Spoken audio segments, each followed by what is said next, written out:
ज़रूरी है तरक्की के लिए, बदलाव ज़रूरी है तरक्की के लिए, नई पुरानी दीवारों को गिराना पड़ता है नई इमारत के लिए। आज शिक्षक का नया सवेरा है, आज शिक्षक का नया सवेरा है और शिक्षक और वो शिक्षा है नई शिक्षा नीति।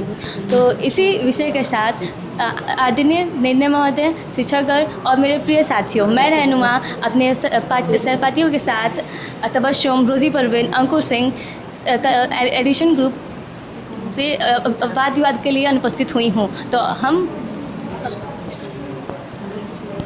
हम पक्ष में बोल रहे हैं। हमें इंट्रोडक्शन करो। आदरणीय प्रधानाचार्य महोदय, आदरणीय शिक्षकगण एवं मेरे प्रिय साथियों, आप सभी को हमारा सुप्रभात। मैं पलक शर्मा, मैं जी नजिया, मैं आदित्य पांडे, मैं अयान अंसारी आइंस्टाइन समूह की तरफ से आज के वाद विवाद प्रतियोगिता के लिए उपस्थित हुए हैं, जिसका विषय है नई शिक्षा नीति एक वरदान है या फिर एक हानिकारक।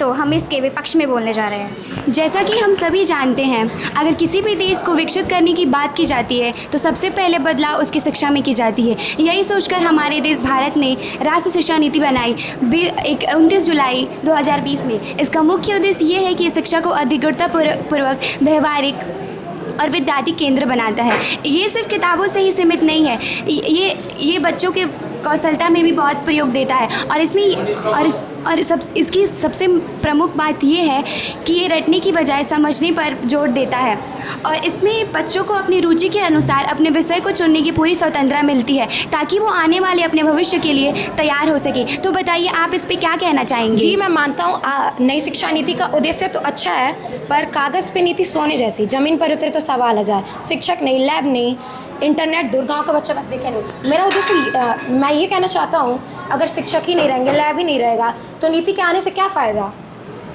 आप कैसे कह सकते हैं कि कंप्यूटर लैब नहीं है, बायो लैब नहीं है, इंटरनेट नहीं है? आज तक पीएम श्री योजना के तहत 1,01,000 जी, मैं आपको बता दूं तो अपने क्षेत्र लखनऊ में 90% विद्यालयों में आज तक कोई भी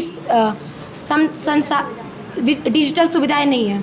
आप कैसे कह सकते हैं डिजिटल सुविधा नहीं? जैसे आप अपने स्कूल की बात ले लीजिए, जहाँ पे डिजिटल बोर्ड है, डिजिटल एआई की क्लासेस चलती हैं और बहुत सारे स्कूलों में कंप्यूटर लैब भी है, बायो लैब है, सब बच्चे पढ़ते हैं, इंटरनेट की सुविधा भी है। आप ये नहीं बोल सकते कि इंटरनेट की सुविधा नहीं है। जी, आप ये बोल रहे हैं कि हमारे विद्यालय में है। हम आपको ये बता दें, हमारे विद्यालय बस एक उदाहरण के तौर पे आप दे रहे हैं, तो बाकी के विद्यालय का भी क्या होगा? बाकी के विद्यालय भी तो है ना इधर।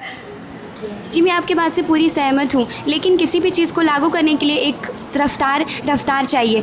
किसी भी चीज़ को मैं आपके निजी तौर पे नहीं जा रही हूँ, अगर आपको बुरा लगे तो मुझे माफ़ कीजिए। आप इतनी बड़ी ऐसे नहीं हो गई हैं, आप भी छोटी थी, धीरे धीरे ही बड़ी हुई हैं। तो ये नीति भी धीरे धीरे ही भारत में लागू होगी। नीति आने के बाद से बहुत सारे बदलाव देखे गए हैं। अगर आपको उदाहरण चाहिए तो हम वो भी दे सकते हैं। अब बताइए, आप क्या कहना चाहेंगे? जी, मैं आपके बात से बिल्कुल सहमत हूँ कि समय लगते हैं, पर कितना समय? 6 साल क्या कम थे?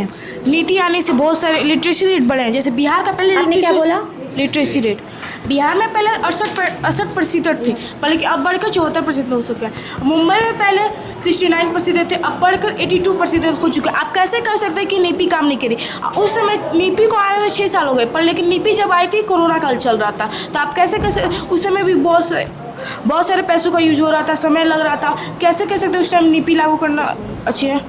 अगर आप यही देखना चाहते हैं, आप पश्चिम बंगाल चल लीजिए, आप केरला चल लीजिए, जहाँ तक अभी राष्ट्रीय नीति चालू ही नहीं हुई है। वहाँ पे ना अच्छा इंटरनेट है, ना यहाँ पर कंप्यूटर, ना डिजिटल बोर्ड है, कुछ भी नहीं है वहाँ पे। ना बजट की सुविधा है, ना सरकार वहाँ पे बजट देना चाहती है, ना अपना कोई काम करना चाहती है। जी, आपको पता है कि हमारे देश भारत में कुल 28 राज्यों हैं, जिसमें से 25 राज्यों ने अपना लिया है। तो आप ये बताइए, आप इन राज्यों को नहीं अपनाने से इस नीति का विरोध तो नहीं कर सकते। आपसे मेरा एक सवाल है, आप ये बताइए, आपके पास ऐसा कौन सा तरीका है जिससे आप शिक्षा को सुधार सकते हैं?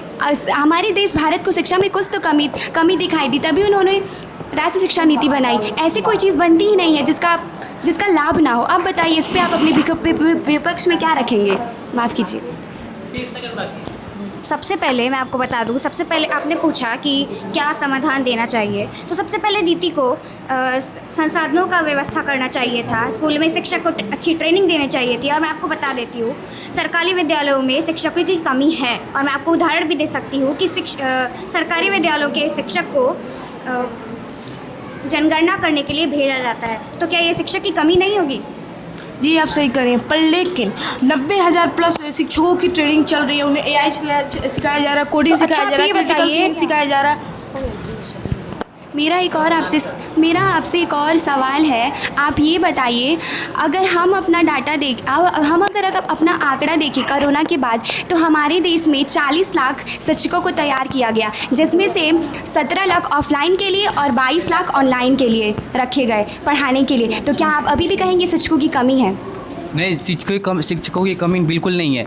ज़रूरत है गवर्नमेंट जहाँ जहाँ चालू नहीं कर रही, जो राज्य हैं हमारे, जैसे मध्य प्रदेश हो गए, केरला हो गया, यहाँ पे चालू ही नहीं हुई है, बिल्कुल ही चालू नहीं हुई है। वहाँ पे गवर्नमेंट को जाकर वहाँ पे जांच करनी चाहिए, दिखना चाहिए कि चल रहा है कि नहीं चल रहा है।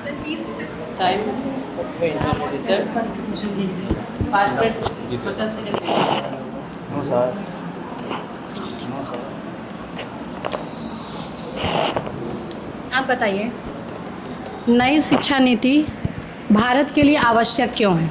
क्योंकि मैम मैं इस पे पक्ष में बोलना चाहती हूँ।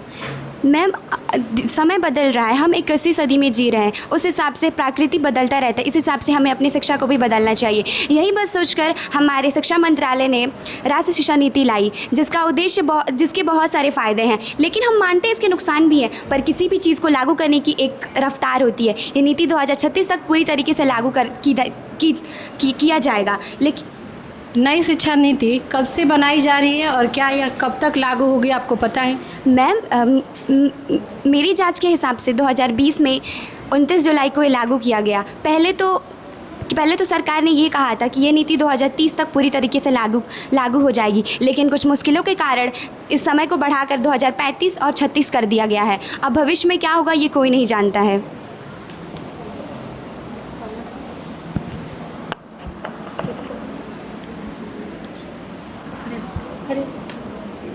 नई शिक्षा नीति क्या शिक्षकों के लिए भी लाभदायक है? यस मैम, ये शिक्षकों के लिए भी लाभदायक है, क्योंकि उन्हें ट्रेनिंग दी जा रही है, उन्हें ट्रेनिंग कराया जाएगा, तो फिर वो बच्चों को अच्छे तरीके से पढ़ा सकेंगे। एक नई शिक्षा प्रणाली लागू की गई है, 5 धन 3 धन 4, जो कि बच्चों के उम्र के अनुसार उन्हें पढ़ाया जाएगा। ठीक है बेटा, थैंक यू।